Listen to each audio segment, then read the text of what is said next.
জামাত, গণ অধিকার, অন্যান্য বৈষম্য আন্দোলনে যারা তারা সেখানে আমাদের সাথে ছিল, নিষ্ঠুরভাবে খারাপ ব্যবহার করছে তাদের সঙ্গে। আমরা সব 6 তারিখে আলহামদুলিল্লাহ বেরোতে পারলাম। আমার অনুরোধ থাকবে আজকের এই স্মৃতিচারণে যে আমি এবং আমার চেয়েও যারা উচ্চ পর্যায়ের শীর্ষ নেতা তাদের চাচেও খারাপ ব্যবহার করা হয়েছে।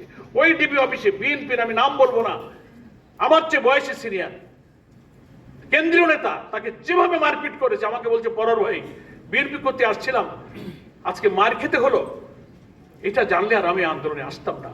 আপনি জানেন আন্তর্জাতিক বিশ্বে ফুটবলে যে বাংলাদেশকে সম্মানিত সাফ গেমসে আমিনুল আমাদের ফুটবলার বিএনপির, সে তো জাতির গর্ব, একটা স্টার, তার গায়ে কি করে পুলিশ রিমান্ডে নিয়েছে, নির্যাতন করেছে কাঁদতে কাঁদতে। নূর শুয়ে আছে, আমিনুল শুয়ে আছে, আমরা গরম পানি দিয়ে মাথায় হাত বুলিয়ে কতটা পারা যায় তাদেরকে একটু সুস্থ এবং সাহস দেওয়ার চেষ্টা করেছি। তাদেরকে দেখে আমরা ওয়ারিড ছিলাম যে আমাদের সাথে কি ব্যবহার করা হয়। চোখটা বেঁধে নিয়ে যায় রিমান্ডে, 20 দিন জেলে থাকলাম, তার 13 দিন রিমান্ডে। কখন কার সাথে দুর্ব্যবহার করবে, কার পা ভেঙে দেবে, কার উপরে টর্চার করবে, আমরা সবসময় একটা টেনশনের মধ্যে থাকতাম। তো আমি ধন্যবাদ জানাই এই মন্ত্রণালয়কে যে আপনাদের শুভবুদ্ধির উদয় হয়েছে। জেল না খেটেও যে আপনারা জেল না খেটেও এরকম কারাবন্দীদের কথা শুনলেন, এটা আপনাদের দেশপ্রেম, মজলুম নির্যাতিত মানুষের প্রতি মায়া এবং দয়ারই বহিঃপ্রকাশ। এটাকে একটু বাস্তবে কিছু করে গিয়ে আপনারা ইতিহাসে আপনাদের নামটা যেন স্বর্ণাক্ষরে লেখা থাকে। আপনারা কারা বিধিগুলো পরিবর্তন করার উদ্যোগ নেন, কারা বিধি পরিবর্তন করা প্রয়োজন। দুর্নীতি এবং সুপার জেলাররা বন্দীদের সাথে যে দুর্ব্যবহার অনেক সময় করে, কেস টেবিল নামে একটা জায়গা আছে জেলখানায়, কেস টেবিল, সেখানে নিয়ে ছোটখাটো একটু বন্দিত মাসের পর মাস বছরে জেলে যদি কোনো ছোটখাটো ত্রুটি পায়, অথবা তারে হয়তো ঘুষ দেয়নি, একটু চোখ রাঙায় কথা বলেছে, পুরা পিছনে হ্যান্ডকাপ দিয়ে লাঠি দিয়ে পায়ের ভিতরে দিয়ে মোটামুটি যেন চোর ডাকাত মারতেছে, গড়াচ্ছে আর কাঁদতেছে। আজব ব্যাপার। এমনি সে জেলে মা বাপ সন্তান স্ত্রী ছাড়া কেস টেবিলে ফেলে কান্নাকাটি করছে, আমাদের পা জড়ায় ধরে, স্যার আমাদেরকে বাঁচান। কি বলবো, আমরাও তো বলছি। সেই জন্য আমি বলি কারাবিধি সংশোধন করা প্রয়োজন। যার যে অধিকার, আইন যাকে তা দিয়েছে সেজন্য কারাগারে সেটা পায়, সম্মান পায়। বিশেষ করে আমরা যখন ছাত্র জীবনে রাজনীতি করেছি, তখন তো রাজনৈতিক কারণে যারা গ্রেফতার হতো তাদেরকে কারাবন্দী বলা হতো, রাজবন্দী বলা হতো। ডিটেনশনে রাখতো, রাজবন্দী রাখতো, পলিটিক্যাল সিচুয়েশন হলে ডিসি তাদেরকে ছেড়ে দিতে পারতো। কিসের রাজবন্দী? চোর ডাকাত খুনিদের চেয়েও খারাপ অবস্থায় আমরা থাকি। খুনি, বদমাইশ, ধর্ষণকারী, ব্যভিচারী, লুটপাটকারীরা লক্ষ লক্ষ টাকা ওখানে বসে টেলিফোন দিয়ে টাকা আয় করে আর আরামে থাকে। 2টা 3টা রুম নেয়, টেলিফোন নেয়, কম্পিউটার, ইন্টারনেট চালিয়ে। এই দেখেন ঢাকার কেরানীগঞ্জে কারাগারে আপনি যাবেন, আপনি এগুলো পাবেন। সুপাররা টাকা খায়, জেলার টাকা খায়, সুবেদার টাকা খায়। এই জন্য আমি সত্য কথা বলে যেন আমি কারো রোষানলে না পড়ি, আমি মাননীয় উপদেষ্টা মহোদয়কে অন্তত আপনার মিনিস্ট্রিতে যেটুকু কভার করে আপনি তদন্ত করে দেখেন যে কি অবস্থা চলছে কারাগারগুলোতে। কোনো ভদ্রলোকেরও জেল খাটার কোনো সুযোগ নেই।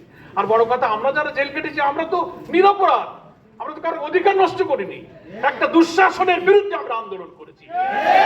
সেই কারণে আমাদের উপরে এত নির্যাতন করা হবে।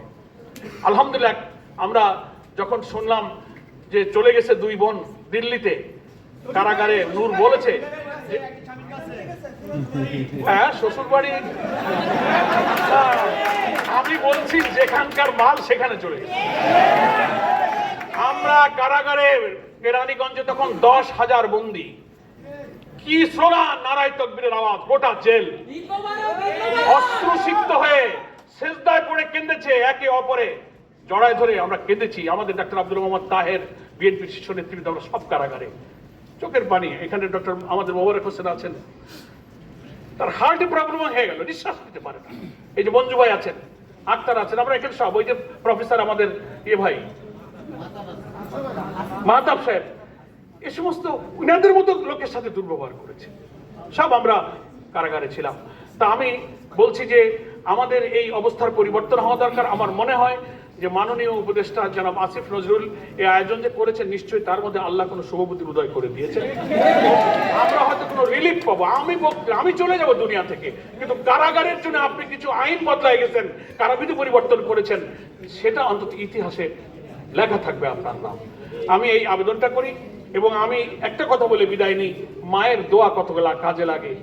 আমার মা 19-20 দিন তো শেষবারে আর কি, 7.5 বছর শেষ 20 দিনের কথা বলছি, মাকে তো বলে আসছিলাম যে মা এবার আর বেশি দেরি হবে না। তো যেদিন আমরা খবর পেলাম বিকালে যে সব চলে গেছে দেশ ছেড়ে, রাজধানী ঢাকায় আনন্দের উল্লাস চলছে, ঈদের আনন্দ। টেলিফোন নিয়ে আসছে জেলার সুপার, স্যার কথা বলেন, 8টা-9টা ফোন, এমনি তো ফোন পাওয়া যায় না। তো নূর বললো আমরা সব বাসায় ফোন করছি, দলের নেতাদের ফোন করছি, খবর নিচ্ছি। প্রথম ফোন মাকে দিলাম। তো মাকে আমি বলে, মা তুমি কেমন আছো? মা বলে ভালো আছি। তো আমি বললাম যে তোমার কি মন টন খারাপ? বলে না, মন খারাপ না, লোকেরা বলেছে যে তোমার ছেলেকে এবার ধরেছে, সে আর বেরোতে পারবে না। আর আমি বল তুমি কি বলেছো? বলে আমি বলেছি আমার ছেলেকে বের করে বাংলাদেশ নতুন স্বাধীন করে আমি খুলনায় নিয়ে যাবো। আমি বললাম মা তোমার দোয়া কবুল হয়েছে, আমার দেরি হয়নি, 20 দিন হয়েছে, আমি আসতেছি। আমার স্ত্রীকে বললাম তুমি কোথায়? বলে আমি পল্টন শাহবাগ রিক্সায় ঘুরছি আর ঈদের আনন্দ দেখছি।